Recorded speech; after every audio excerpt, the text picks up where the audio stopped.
Toby Gard, cinematics director. Well, I've always been interested in mythology. I think that's fascinating to try and understand why people have such similar myths and sometimes such dissimilar myths.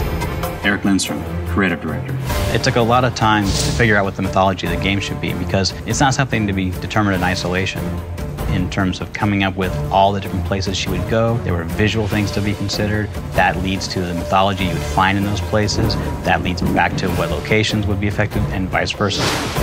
When you look back through the cultural past, there's lots of overlap of cultures prior to the point when we can know about them. We got to dig into Hindu culture in Thailand, we got to get into the Maya in Mexico, and we have all these local cultures, but then a unifying thread that leads her to all these locations is a much earlier mythology that we are saying is the Norse thread, and that was the piece that brought it all together.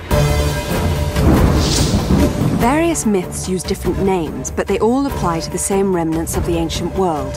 In Tomb Raider Underworld, Lara Croft uncovers the truth behind the myth of the Norse civilization. On her journey, she basically realizes that she needs to recover Thor's hammer. Thor's hammer is actually one of the most interesting archaeological pieces of mythology. It's compelling because it's actually so powerful that it is capable of killing immortal gods. As Lara fully uncovers the sort of secrets behind the Norse mythology, she realizes that the hammer itself could possibly unleash Ragnarok, the end of the world.